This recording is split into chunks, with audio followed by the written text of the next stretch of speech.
Hi everybody. Okay. I think I'm pretty much back to normal.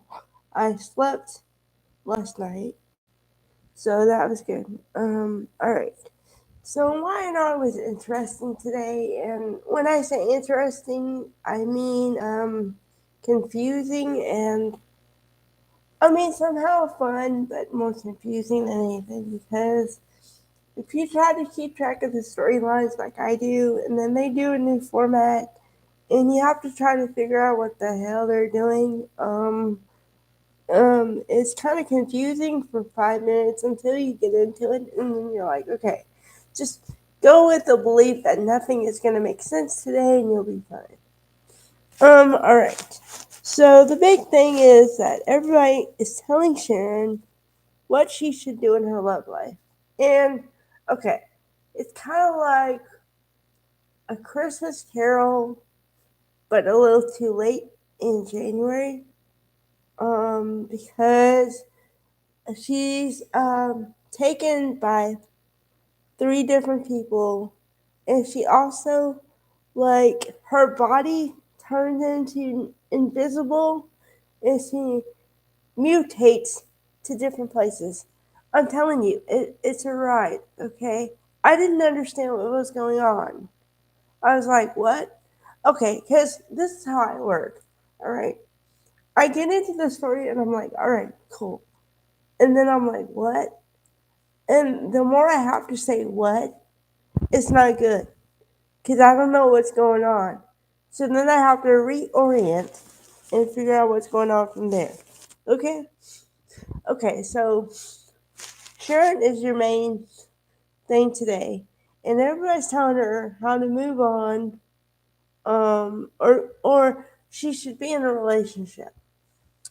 Okay? And she's like, no, I'm happy. I'm not really focused on that right now, whatever.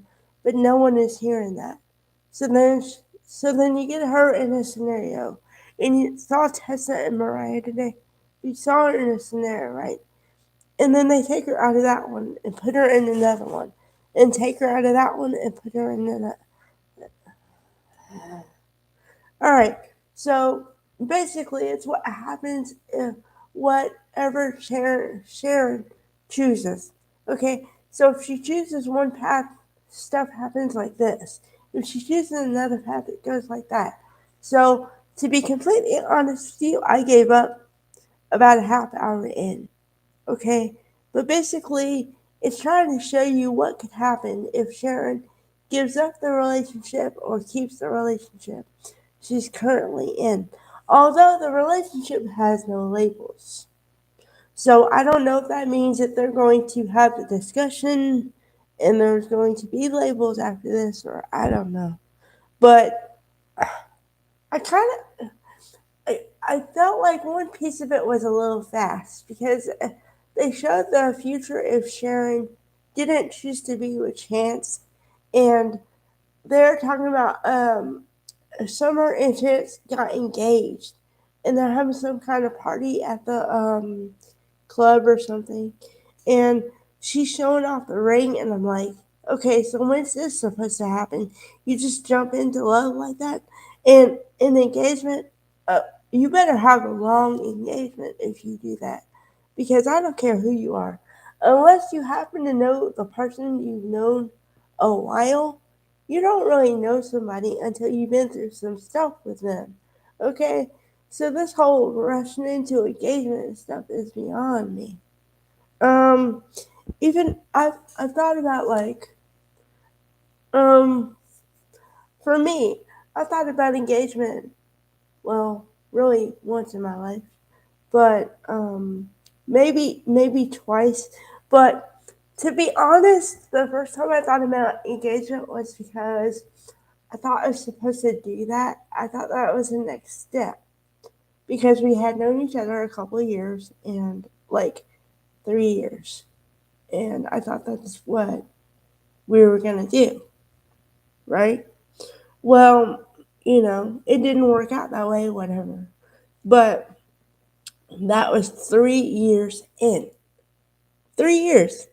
And I felt like I knew him. I felt like I was in love with him. I felt like he was in love with all your basic building blocks, right? Okay. So how you can go from like whatever to whatever in a year is beyond me.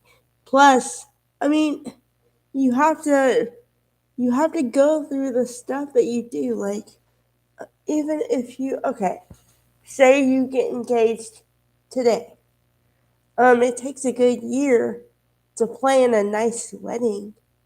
So there's a year already. So I hope that I don't know, you get engaged and then you wait a year, so that's about 2 years. I mean, it's just some things take time. You can't jump into things.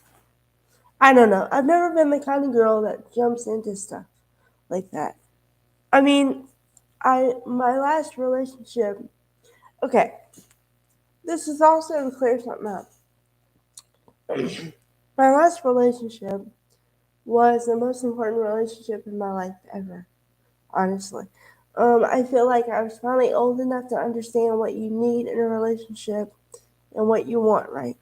So that's the first time in my life I thought about engagement like that.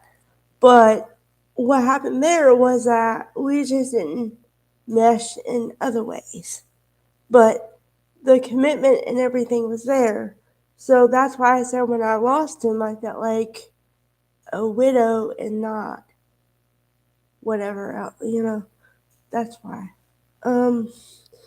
So anyway, I just okay. Getting back to the soap opera, like the reason why I don't like when they do the fantasy thing is because it's like, okay, I have to go, is this real or is this a dream or is it fantasy or what? And I can't, like, my brain can't keep up because you're going three ways at the same time. And I'm like, okay, which way am I supposed to be paying attention to? And what's funny is in life, I can do two and three things at the same time. But when I'm watching something, I want it to go one way or maybe two, and that's it. Another, like a movie that I had the same problem with, the movie with Gwyneth Paltrow, the sliding doors, that was confusing as hell to me. Okay, I was like, what? Huh? It took me the whole movie to figure out what was going on in the movie. I can't do the fantasy thing. I can't do it. Don't jump 5 years into the future until you tell me ahead of time. This is like a time travel thing. All right, then I'm ready for. But this one was like, what? Huh? Okay. Yeah, no, I'm not a fan. I'm sorry. It's really cool to see the whole cast together. That was great. But I just don't like this format. I'm sorry I can't follow it. All right. I guess.